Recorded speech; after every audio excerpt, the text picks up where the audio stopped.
আপনি দেখছেন news now, আমরা জানি কোনটা খবর।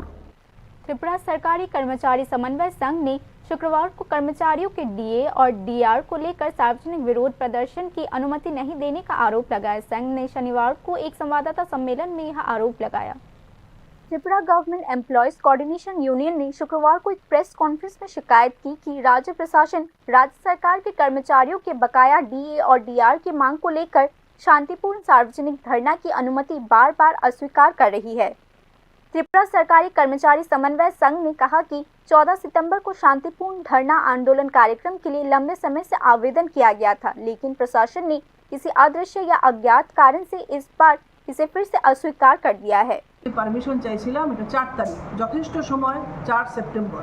এটা আমরা সিদ্ধান্ত নিয়েছি 5ই আগস্ট এবং আমরা এটা 24শে আগস্ট ওয়ার্কিং কমিটির মিটিং করছি এবং এটার পরে এই যথেষ্ট সময় থাকা সত্ত্বেও আমরা দেখলাম যে এটা নিয়ে তালবাহানা চলছে পারমিশন দেওয়ার ক্ষেত্রে। এটা ডিএম থেকে এসডিএমে আইসে 11 তারিখ, এসডিএম থেকে গতকালকে 12 তারিখ আইসে এএমসিতে এবং পুলিশ প্রশাসনে, এবং সেখানে আমরা লক্ষ্য করলাম যে এটা নিয়ে রাত্রি 9:30 পর্যন্ত, এটা একটা সামান্য ব্যাপার। আমরা একটা শান্তিপূর্ণ গণতান্ত্রিক পদ্ধতিতে আমরা গণঅবস্থান করুন, এটা একটা সামান্য ব্যাপার, এটা প্রতিবারই আমরা করি এবং প্রতিটা জেলায় এটা হয়েছে। এটা খুব সামান্য ব্যাপার, যদি এটা নাই হইতো, এটা চিঠিটা পড়ে রয়েছে, আমাদের অ্যাডভান্স করে দিত, আমরা ডেকোরেশন সব কিছুতে অ্যাডভান্স করে সেটা আমরা করছি। কিন্তু দেখা গেল রাত্রি 9:30টার সময় অফিসিয়ালি তো আমার জানানো হয়েছে না। আমরা সেখানে আমাদের যে সোর্স আছে সেই সোর্সের মাধ্যমে আমরা জানলাম। আমরা এএমসিতে কইলাম জায়গাটার লেগে, এএমসির কর্তৃপক্ষ আমাদের কথা দিল 7টার সময় যে আমাদের জায়গা দেওয়া হইব, আর খালি পুলিশ পার্সোনাল দেওয়ার ব্যাপার। তারপরে কোন এক অজ্ঞাত অদৃশ্য কারণে এটা রাত্রিবেলা জানা গেল যে এটা কোনো অবস্থাতেই আমাদেরকে দেওয়া যাইতো না।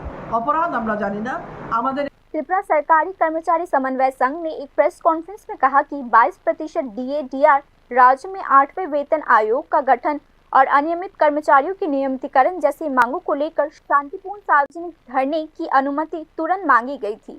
দাবিগুলির মধ্যে যারা রাজ্য প্রশাসনের লগে যুক্ত তাদের প্রত্যেকের দাবি এর মধ্যে আছে এবং এই দাবি যদি আমরা 31শে অক্টোবরের মধ্যে আমাদের যে ষোড়শ ফিনান্স কমিশন এর মধ্যে যদি আমরা না দিতে পারি, এই যে আমাদের 22% ডিএ পাওনা, ডিআর পাওনা পেনশনারদের, আরও বিভিন্ন ন্যূনতম পেনশন ইত্যাদি বিষয়গুলি যদি আমরা অন্তর্ভুক্ত না করতে পারি, ত্রিপুরা রাজ্যের শিক্ষক কর্মচারী পেনশনাররা সাংঘাতিকভাবে ক্ষতিগ্রস্ত হবে। এই দৃষ্টিকোণ থেকে আমরা আমাদের যে কর্মসূচি সেগুলি আমরা করতাম। তো এই ক্ষেত্রে আমাদের মনে হয়েছে যে অত্যন্ত সুচতুরভাবে কৌশলীগতভাবে সরাসরি মোকাবেলা না করতে পাইরা আমাদের কর্মসূচিকে সেখানে বাধা দেওয়া হইল। তো এটা আপাতত আমরা। त्रिपुरा सरकारी कर्मचारी समन्वय संघ ने आज एक प्रेस कॉन्फ्रेंस में कहा कि अगर राज्य सरकार के कर्मचारियों की इन मांगों को 31 अक्टूबर तक शामिल नहीं किया गया तो 100वें वित्त आयोग से कोई सहयोग नहीं मिलेगा। त्रिपुरा सरकारी कर्मचारी समन्वय समिति ने भी शिकायत की कि अन्य सरकारी कर्मचारी संगठन इन मुद्दों पर विरोध करने के लिए सड़क पर नहीं उतर रही है। Bureau report.